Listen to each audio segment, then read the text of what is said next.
Alors, comme vous voyez, il y a pas mal de bruit, il y a un peu de vent, je suis désolé, j'essaie de faire mon mieux. Mais ça y est, la voici, ma première voiture, enfin, ça fait... J'ai pas envie de dire un nombre d'années astronomique pour dire depuis combien de temps je voulais et à quel point je voulais avoir une bagnole. Je vais tout vous expliquer, je vais vous expliquer pourquoi, une Saxo aussi d'ailleurs.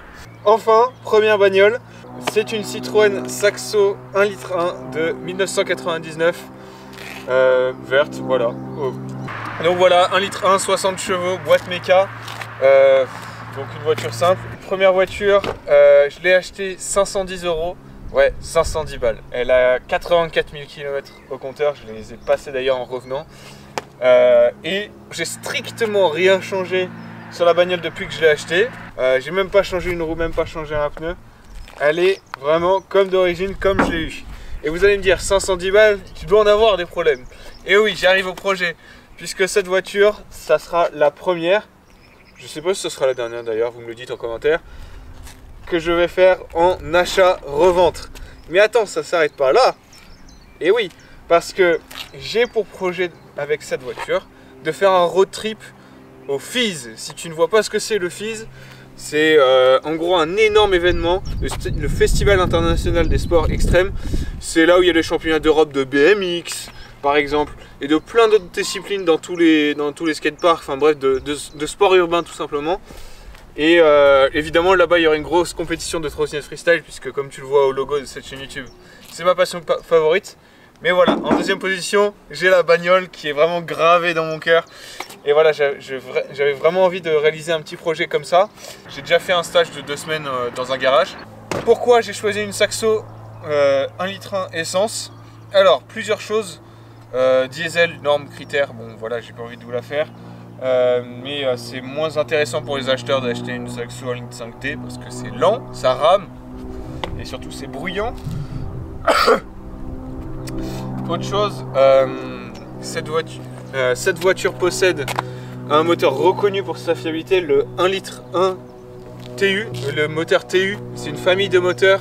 En gros, pour vous la faire courte, c'est du Lego sous le capot. On peut quasiment pas faire aussi simple.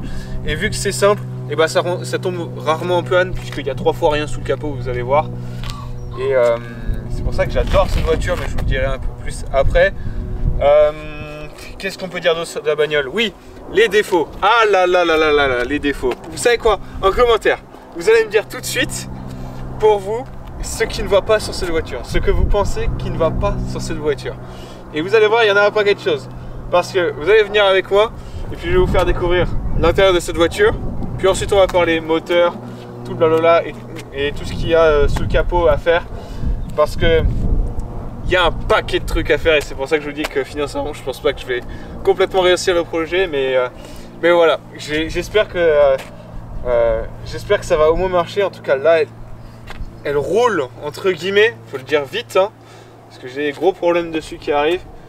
Allez, je blâme trop. Allez, vas-y. Donc, pour rentrer dans la bagnole, alors j'ai la clé. J'ai aussi une petite télécommande, mais elle marche plus du tout.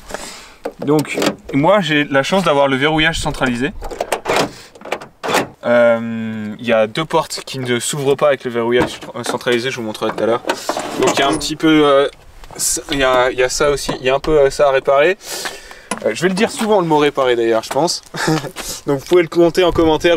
Première chose à réparer du coup, bah voilà, vous le voyez, je voulais même pas dire ça, mais voilà, j'ai ce plastique là à changer je pense, voilà, c'est pas grand chose en soi.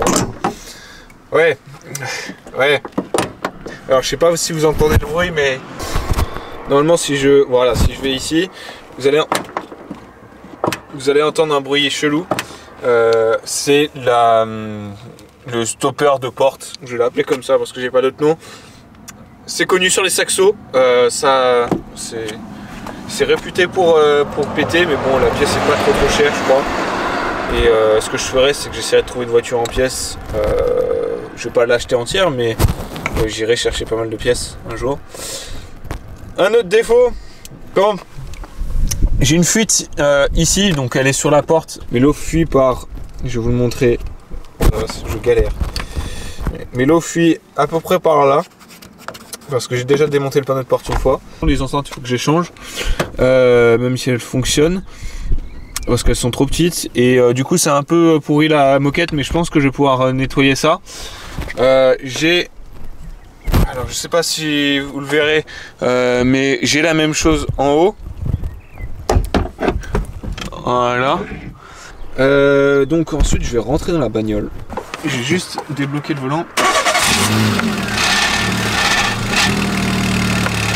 Ok, je vais pas vous spoiler un peu plus parce qu'il y a pas mal de choses mécaniquement à faire. Donc voilà, 84 000 au compteur cette voiture. Donc vraiment pas grand chose. Et les kilométrages, je pense, ne sont pas fake parce que, comme vous le voyez, il n'y a pas beaucoup de jeu dans la commande de boîte. Vraiment, je sens que c'est quasiment une boîte neuve. J'ai la même boîte de vitesse sur la 307cc de ma mère qui a plus de 120 000 au compteur. Et là, vraiment, c'est complètement différent au ressenti. Donc je pense que c'est le vrai kilométrage. Et en plus, les pédales sont pas très usées. Les sièges ils sont pas déchirés. Et les supports de moteur, je vous le dis maintenant, voilà, ils sont quasi neufs. J'ai bien fait de rentrer maintenant, il commence à pleuvoir de ouf. Donc à l'intérieur, petite présentation rapide. De toute façon, vous savez ce que c'est une Saxo, je pense, si vous êtes passionné de bagnole. Donc voilà, petit rétro ici, là, voilà. Pas de boîte à gants, il y a un airbag à la place. Moi, c'est une phase 2. Donc vous avez vu la tronche tout à l'heure, dans la phase 1, bah, il n'y avait pas l'airbag passager, ou je crois qu'il était en option, et de base il n'y avait pas d'airbag aussi conducteur, et c'est pour ça que je voulais absolument une phase 2 si je prenais une Saxo. Ensuite je dois la nettoyer entièrement parce qu'elle est dégueulasse, vraiment elle est dégueulasse, on dirait qu'elle n'a pas été nettoyée depuis des millénaires. D'autres choses à faire aussi, j'ai les garnitures de porte, voilà, qui sont complètement décollées. Je pense que je vais les changer un jour, si j'arrive à trouver des panneaux de porte pas chers. Le contour fonctionne très bien, il s'allume, il n'y a pas de souci en soi.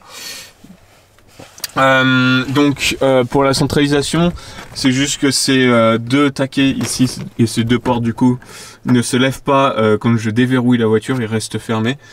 Donc c'est pas un problème urgent à réparer, mais je pense que c'est juste un câble qui est détendu parce que je les vois faire genre ça.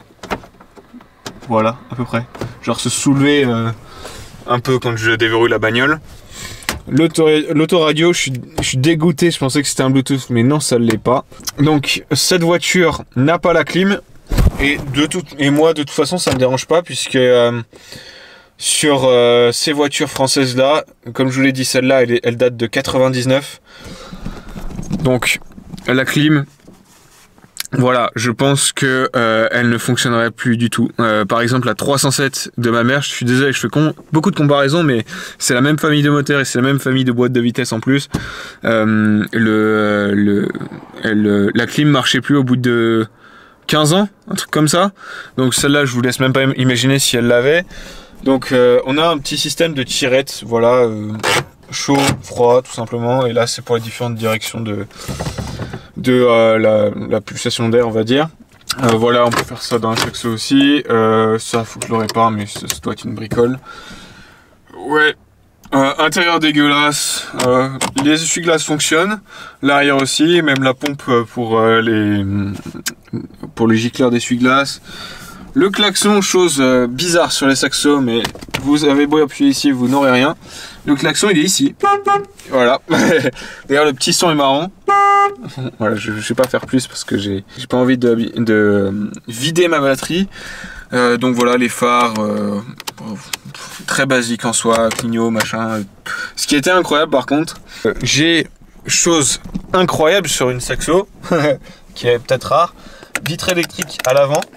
Je pense pas que c'était possible de les avoir à l'arrière, je sais pas du tout. Vous me dites dans les commentaires s'il y a des connaisseurs qui passent. En tout cas, à l'arrière, j'ai pas une vieille fenêtre manuelle, voilà. Ça me fait encore rire. Je sais plus s'il y a des enceintes à l'arrière, mais en tout cas, je les ai jamais entendues, donc voilà. Ça, c'est pour désactiver l'airbag warning qui fonctionne évidemment. Et ça, c'est pour chauffer la vitre à l'arrière. Petit rétro des familles. Ce que j'adore avec cette Saxo, avec cette voiture, c'est que les angles morts sont vraiment rikiki. Donc c'est vraiment pratique. Banquette rabattable en 1/3, 2/3. J'ai la ceinture du milieu aussi. Donc c'est une homologuée 5 places. Je suis déjà allé un peu à l'arrière et c'est ric-rac comme on dit. C'est serré. Mais voilà. Je pense qu'à l'intérieur j'ai tout dit. Toutes les portes s'ouvrent sinon, à part la centralisation, mais sinon toutes les poignées fonctionnent. Franchement à l'intérieur, j'ai du boulot pour la nettoyer, mais je m'en sors plutôt bien en soi, donc voilà, pas grand chose à dire. J'ai la plage arrière aussi à nettoyer, mais voilà, que voulez-vous que je dise de plus? Ah si, et la dernière petite chose, c'est que le câble du capot moteur, il est détendu. Du coup, ce que je fais pour pouvoir ouvrir le capot, j'ai une technique spéciale que vous allez voir peut-être tout de suite si j'arrive à bien caler la cam. Parce que quand c'est comme ça, normalement on peut pas le faire à deux. Je dois me mettre comme ça, voilà. Je dois me mettre comme ça pour choper la poignée du capot. Et ensuite je vais tendre ma main là-bas pour choper l'avant du capot et le soulever. Et vous allez voir, ça va marcher.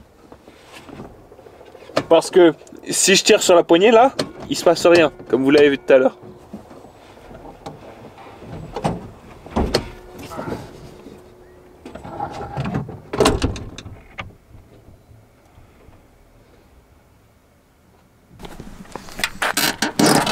Tiens, le problème de...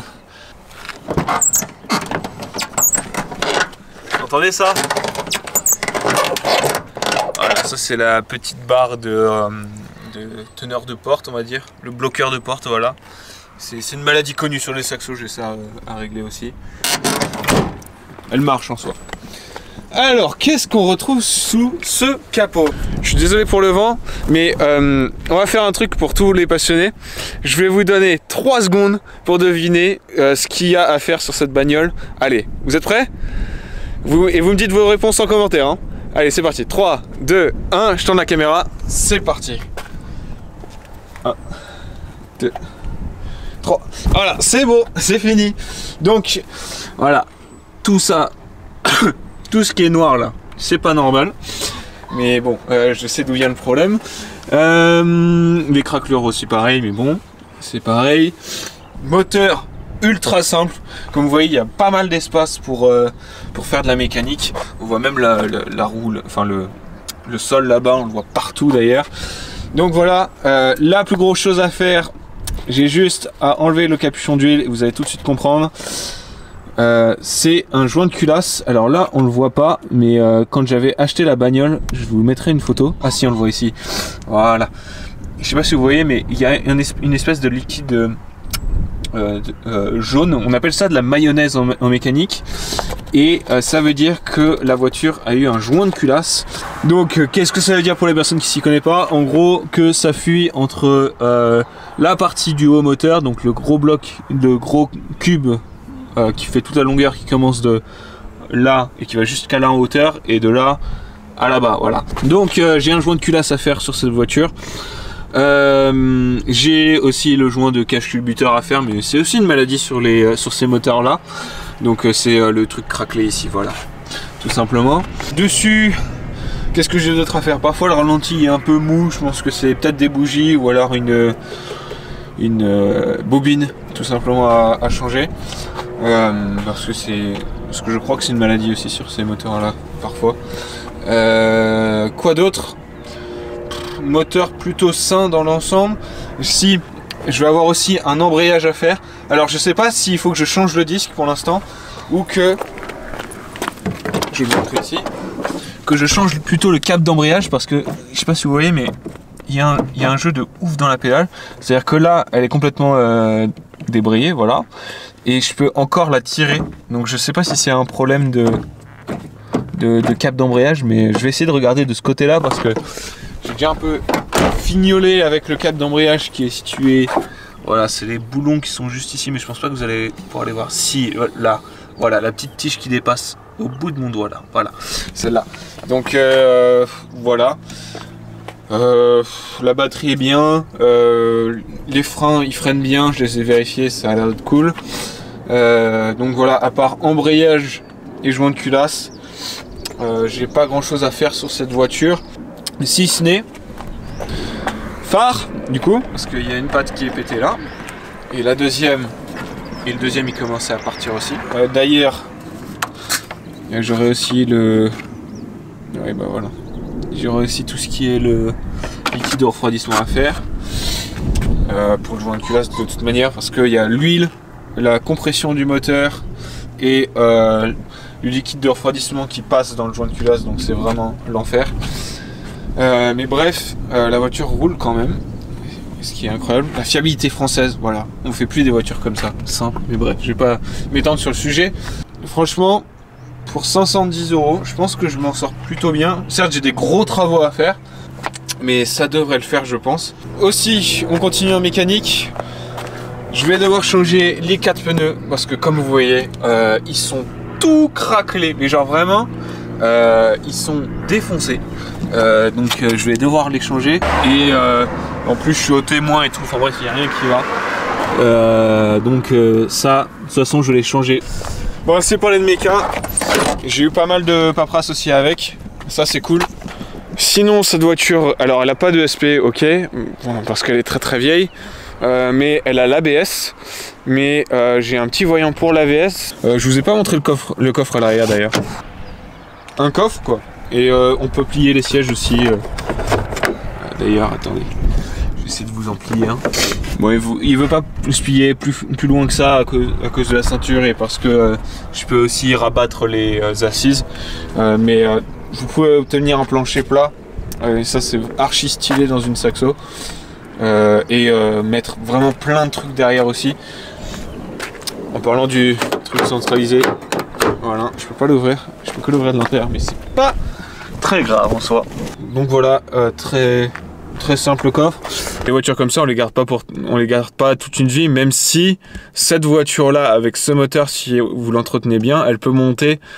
Enfin, j'en ai vu souvent monter à 300 000 bornes sur le bon coin. Donc, je pense que c'est largement faisable de faire ça. Et j'ai entendu dire que c'était globalement le cas sur même les autres moteurs de cette famille de moteurs TU. Donc, essence atmosphérique de ces années-là, tout simplement. Mais voilà, je pense vendre cette voiture-là à un débutant.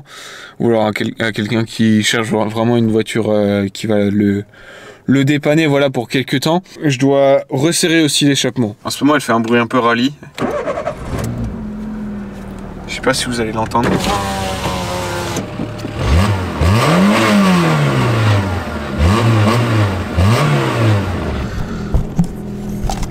Ça me fait un peu bizarre du coup, parce que moi j'aime bien, mais c'est pas ce qu'elle devrait... Elle devrait pas sonner comme ça de base. Donc voilà, je pense que j'ai tout dit. Et on se retrouve pour la prochaine vidéo. Ciao.